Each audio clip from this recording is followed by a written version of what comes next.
the skeleton looked sort of human-like, only much bigger and a little stranger. Next thing you know, ferocious and huge man-eating giants. In the 14th century, the Bubonic Plague ravaged Europe, claiming the lives of around 25 million people, about 2/3 of the continent's population at the time. The sheer scale of this tragedy is daunting enough, but imagine the shock and fear when ancient remains are discovered revealing death by this disease. This scenario, along with other strange discoveries nobody can explain, come to light as man's quest for exploration goes on. Join us as we delve into 13 of these revelations, seeking explanations and expanding our knowledge of historical events. Number 13. The Bubonic Plague victim. The Bubonic Plague, one of the most feared diseases in history, has haunted humanity for thousands of years. It's the same deadly plague that wiped out millions in Europe during the Middle Ages, and believe it or not, it's still around today. While modern medicine can handle it now, back then, getting the plague was almost always a death sentence. This was exactly the fate of what is now believed to be the world's very first plague victim. A team of researchers from Latvia and Germany recently uncovered the oldest known strain of the plague-causing bacteria, Yersinia pestis, in the remains of a hunter-gatherer who lived in Latvia 5,000 years ago. This discovery has rewritten the timeline of the plague, showing that the deadly bacteria have been lurking around much longer than anyone had thought. The victim was a young man, somewhere between 20 and 30 years old, who likely died after being bitten by an infected rodent. His skull was actually first dug up in the 1800s, but then got lost in the shuffle, ending up in the private collection of anthropologist Rudolf Virchow until it was rediscovered in 2011. Recently, scientists were finally able to study his remains, testing his teeth and bones and sequencing the genomes. They were stunned to find that this ancient man was infected with the plague. Discovering such an ancient victim is like finding a needle in a haystack, and it shows that the plague strain may have originated from a lineage that began 7,000 years ago. What's even more intriguing is that this ancient version of the plague couldn't initially spread from fleas to humans. It took some evolutionary twist for it to make that deadly leap. Number 12. Assassins of the Ancient World. Back in the 11th century, during the time of the Crusades, there was a shadowy group that struck fear into the hearts of many. A real order of assassins that lived in fortified castles high up in the mountains. They were the Nizari Ismailis, a small and secretive sect that broke away from the larger Shiite Muslim community. Surrounded by enemies on all sides, from European crusaders to the Turkish Seljuks, the Nizari Ismailis found refuge in the remote mountains of Syria and Iran. With no armies to fight open battles, they became masters of stealth, specializing in a deadly art, assassination. Ever wondered where the word assassin comes from? It's believed to trace back to the term assassiyun, once used to describe these very warriors. With danger at every corner, the Nizari Ismailis honed their skills in taking out high-profile targets. They didn't just fight on the battlefield, they took down leaders, generals, and anyone else who stood in their way with swift, silent strikes. For 200 years, they operated in the shadows, eliminating key figures to protect their community. One of their most infamous hits was on Conrad of Montferrat, a crusader leader poised to become the King of Jerusalem in April of 1192. After a quiet dinner in the ancient city of Tyre, Conrad headed home, unaware of the shadow lurking nearby. Before he knew it, a blade was buried deep in his body, ending his life in seconds. It was a classic move by the Nizari Ismailis. Skip the battle, strike at the top. Their reputation was so fearsome that even travelers like Marco Polo wrote about them, claiming they trained young boys in martial arts and combat techniques. Stories spread that they were crazy fanatics fueled by hashish, but the truth about their training and methods has largely been lost to history. They lived in hidden castles like Alamut in Iran, perfecting their craft in isolation. But even the deadliest assassins meet their match. For the Nizari Ismailis, it was the Mongols who came knocking in the 1300s. The Mongols didn't bother with stealth or strategy. They were a force of pure, brutal power. They didn't sneak into cities, they burned them to the ground. Known for collecting bags of severed ears as trophies from their enemies, the Mongols struck terror into all who crossed their path. Faced with this unstoppable wave of destruction, the assassins had no chance. There were no leaders to kill, no strategy that could infiltrate the wild chaos of the Mongol horde. When the Mongols arrived at Alamut Castle, they took it with ease, marking the end of the Nizari Ismaili's days as feared assassins. Though their assassin legacy ended, the Nizari Ismailis still survive today, scattered across 30 countries and 5 continents. They've long since put away their daggers, leaving behind a shadowy legacy that still fascinates and haunts history. Number 11. The Werewolf of Ansbach. Back in 1685, a terrifying creature prowled the Bavarian countryside in the German state of Ansbach. The locals were living in fear as a monstrous wolf began snatching livestock and even children. At first, it was just whispers of a wild animal, but soon the beast turned into a living legend, a nightmare that haunted the town long after its last howl. Before these attacks started, the people of Ansbach had endured a ruthless leader named Michael Leicht. He was like a wicked governor who did nothing but make their lives miserable, running the town into the ground with his selfish ways. The town finally caught a break when he died, but peace didn't last long. Almost immediately after his death, the wolf attacks began. That's when rumors started swirling. People whispered that Michael hadn't really died at all. Instead, he had come back, transferring his vengeful spirit into the body of a bloodthirsty wolf, determined to keep terrorizing his former subjects by devouring their children. The attacks grew so horrific that the townsfolk decided enough was enough. They set a trap called a wolf pit, a massive hole filled with spikes and baited with a helpless rooster. They covered the top with branches and straw, making it nearly invisible. When the wolf finally fell into the pit, it was killed on the spot. But what came next was even stranger. Convinced the wolf was still Michael in beast form, the people of Ansbach dragged the creature's body through the streets like a trophy. They cut off its head and replaced it with a gruesome mock-up that resembled Michael, complete with a wig to match his hair. They hung the wolf's body from a gibbet for all to see, a grim reminder of their former tyrant's supposed transformation into a monster. Number 10. Aliens in a Mexican cave. In a story that's sparking a lot of buzz, evidence suggesting the existence of aliens has reportedly been uncovered in a cave somewhere in Mexico. A video making its rounds online shows some peculiar sculptures, allegedly discovered deep within the cave's shadowy depths. The figures showcased in the footage unmistakably resemble extraterrestrials. But that's not all. The video also features ancient stone blocks etched with what look like spaceships. There are sculptures showing aliens mingling with humans, and others depict ancient people dressed in what seem like spacesuits. It's almost as if these visitors from beyond took people for a cosmic joyride among the stars. Interestingly, this footage appeared online around the same time as a peculiar claim by a scientist who said that an alien had befriended some locals at a beachside town in Italy over 60 years ago. Dr. Roberto Pinotti, who may either have seen things most of us haven't or is simply letting his imagination run wild, spoke about an extraterrestrial visitor landing in Francavilla back in 1957.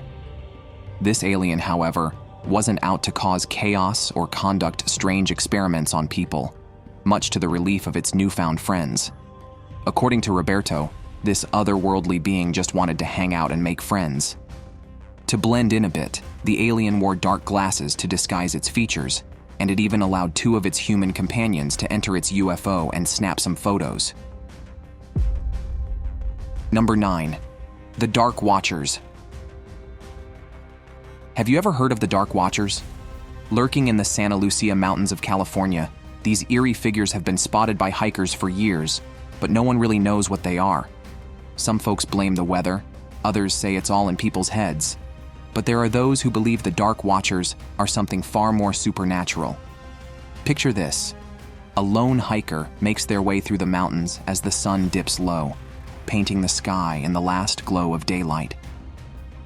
Suddenly, up ahead, they see a tall figure. It looks almost human, but it's made entirely of darkness, like a shadow that's come to life. Fear grips the hiker, and they freeze, unsure of what to do. Maybe they take a step closer, or maybe they turn to run. But before they can make a move, the shadowy figure is gone, melting into thin air like it was never there. All that's left is an uneasy feeling, like they just crossed paths with something they shouldn't have. This is what it's like to meet a dark watcher, and it's not as rare as you'd think. Encounters with these strange watchers have been piling up, and some say they're becoming just as common as Bigfoot sightings. Dozens of hikers who've ventured into the Santa Lucia Mountains near Big Sur tell the same story. They see a tall figure, often wearing a hat and carrying a walking stick, standing about 10 feet high, always watching, but never engaging. The moment you notice them, they vanish without a trace, leaving you feeling watched and unsettled. Jason Offit, an expert on all things strange, says the dark watchers don't do much, just stand there, observing. If you try to get close, they simply fade away, like smoke in the wind. Some believe the legend of the Dark Watchers dates back to the Chumash people, who have called California home for about 13,000 years. They say the Chumash feared these shadowy figures long before European settlers showed up, and when the Spanish finally arrived in the 1700s, they too began to see the same things. The Spanish named them Los Vigilantes Oscuros, the Dark Watchers, and since then, the sightings have never stopped. Interestingly, similar entities have been seen elsewhere, like in Scotland's Cairngorm Mountains. Hikers near the peak of Ben Macdui have reported seeing something called the Big Gray Man, a massive shadow that seems to follow them but disappears the moment they try to approach. Some scientists and meteorologists, like John Null, have suggested these sightings might just be tricks of light and shadow, a hiker's silhouette warped by the fading light of dusk. But whether they're spirits, weather phenomena, or something else entirely, the Dark Watchers remain one of the most chilling mysteries of the mountains. Number 8. The Serpent Cults. The Essenes were not a serpent cult, but they were a significant group in preserving ancient traditions and secrets, particularly through the Dead Sea Scrolls. Originating in Judea around the 2nd century BC, the Essenes were a mystical Jewish sect with distinctive practices. While they were deeply rooted in Jewish tradition, their beliefs set them apart. They practiced extreme celibacy, engaged in rigorous rituals of purity, and held a firm conviction that the end of times was imminent. They saw history split into two ages, the corrupt one they were living in, and the perfect one that would follow a great apocalypse. The Essenes also claimed to possess hidden knowledge that set them apart, with some scholars suggesting Jesus himself might have been part of their circle, holding this secret wisdom. Forbidden texts like those found in the Dead Sea Scrolls likely touched on this mysterious knowledge, and the trail of secrets seems to trace back through history. From Enki to Ningizida, this sacred information passed to the Serpent Cult of Karnak, then to the Essenes, and finally to Jesus Christ. But the Serpent Cult wasn't confined to just one land. It spanned the globe. In Mexico and Peru, people worshipped serpent gods like Quetzalcoatl. In India, there was the Naga King, while Vietnam had Po Nagar, their first empress, who was also seen as a serpent deity. Even the ancient pagans of the British Isles had their own serpent veneration. And in Burma, it was believed their king married a Naga, a serpent-like creature. The legendary Alexander the Great had his own ties to this cult, with stories of his mother being a devotee, dancing with snakes wrapped around her. Even Zeus, depicted in some artworks with a serpent tail, hints at this deep and widespread connection to the serpentine mysteries that wove their way through ancient cultures. Number 7. Ritual Goddess. Deep inside Verteba Cave in Ukraine, archaeologists from the Borshiv Regional Museum stumbled upon a truly strange discovery nobody can explain. A hidden trove of strange ritual artifacts belonging to the ancient Cucuteni Tripilia culture. This mysterious civilization sprouted in Eastern Europe around 7,500 years ago, spreading from the Carpathian Mountains across Romania, Moldova, and Ukraine over the next 3,000 years. Despite their long existence, the way they lived and destroyed still puzzles scientists. the Cucuteni Tripilia people had a curious habit. They would build a village, live in it for about 80 years, and then burn it to the ground. This pattern repeated itself countless times, and experts are still scratching their heads over why they were so obsessed with torching their own settlements. As their culture grew, they started building larger cities, including Talyanki, which some scholars believe may have been more expansive than the earliest city-states of Mesopotamia. Not much is known about their religious beliefs, but the findings in the cave give a glimpse into their mysterious rituals. The team found a hidden niche in the cave wall packed with small clay figurines. These figurines were shaped in the likeness of an unknown goddess, hinting at some strange worship practices centered around a nameless deity.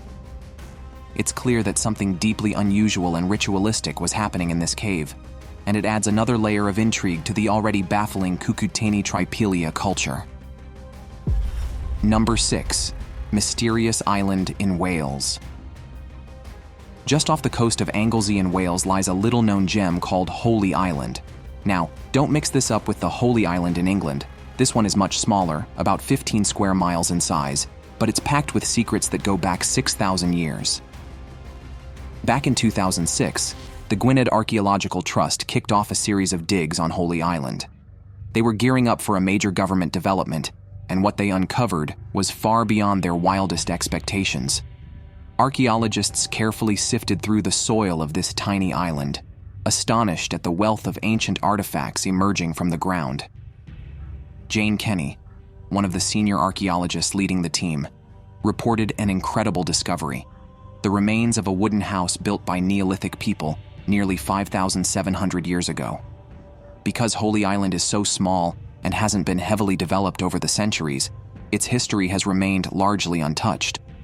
This gave the researchers a unique chance to track the changes that have occurred on the island over the past 6,000 years. Their efforts soon revealed an entire stone village from about 2,400 years ago. They found stone-built round houses and other structures, some of which were thoughtfully aligned with the springtime sunrise. As they dug deeper, they uncovered jewelry and everyday items from the Bronze Age, hinting at a bustling community that once thrived here for thousands of years. Despite these discoveries, there are still many unanswered questions. Who were these ancient people? What did they believe in? And perhaps the biggest mystery of all, why did they eventually abandon this island? For now, these questions remain unanswered, but the clues left behind on Holy Island continue to fuel the imagination, offering glimpses into a past that is both mysterious and fascinating. And now to our subscribers' pick on strange discoveries nobody can explain. Take a look at this image. This image shows a group of large carved skulls embedded into a rocky surface with 3 people standing in front of them. The sepia tone gives it a vintage or historical look, resembling old photographs. The skulls are quite enormous compared to the people, suggesting they were deliberately sculpted to appear that way. This scene likely reflects artistic or archaeological work, possibly intended for a movie set, a theme park, or even a public art installation. Alternatively, it could be digitally altered or an artistic piece designed to evoke a sense of mystery or the supernatural. If this is a historical or archaeological image, it's likely related to some kind of site-specific artwork or even a creative hoax meant to spark curiosity. What do you think about this image? Drop your thoughts in the comment section. Number 5. The Maya Underworld. Just south of the quiet Mexican town of Del Chiquillo, a team of researchers stumbled upon what ancient Maya believed to be the entrance to the underworld. Led by archaeologist Bradley Russell, the group of divers ventured deep into a gaping sinkhole known as a cenote, descending over 60 feet into the eerie darkness. Though they didn't truly reach the realm of the dead, the journey felt like a trip straight into the jaws of something sinister. For the Maya, this cenote was no ordinary pit. It was the mouth of the abyss, a gateway to the afterlife. Centuries after the Maya civilization's fall, this cenote still casts a shadow over the locals. Seen as cursed, people living nearby refuse to drink from its waters, believing it to be tainted by dark forces. This notorious sinkhole sits just outside the walls of the ancient Maya city of Mayapan. a place of great significance in its time. Unlike most Maya cities, Mayapan was fortified with towering walls, hinting at its importance and the need to protect what lay inside. Among the city's many cenotes, this newly discovered one stands out. It was deliberately walled off, kept away from the rest of the city. The reason for this eerie separation only became clear when divers reached the bottom. There, they found scattered human remains, suggesting that the Maya may have used the sinkhole as a place to discard their dead. To them, it wasn't just a pit. It was a direct path to the underworld. Throwing bodies into the dark waters was likely seen as a way to send souls straight into the afterlife, bypassing the earthly realm entirely. The chilling evidence points to a ritualistic practice that echoes the Maya's deep-rooted beliefs in death, darkness, and the afterlife, proof that, for them, this was no ordinary sinkhole but the very mouth of hell itself. Number 4. Akhenaten. Ancient Egypt has always been full of mysteries, but none quite like the strange case of Pharaoh Akhenaten. Born Amenhotep IV in 1353 BC, this ruler turned the kingdom upside down during the 18th dynasty. He ditched his old name, moved the capital from Thebes to Amarna, and shook up the entire religious system by creating the cult of Aatan, a belief focused on worshipping the sun disk, a form of the god Ra. Akhenaten declared that Ra was the one and only god, demanding that everyone abandon the ancient gods overnight. As you might imagine, this did not sit well with the people. His sudden and radical changes made him public enemy number 1, and many saw him as a madman. Despite all this chaos, his loyal wife Nefertiti stuck by his side.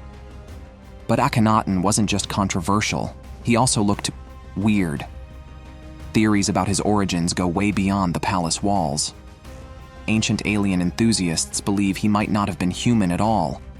Descriptions of the pharaoh paint him as slim with a round belly, a freakishly long neck, an elongated skull, and enormous eyes that seem more at home on a sci-fi poster than an ancient monument.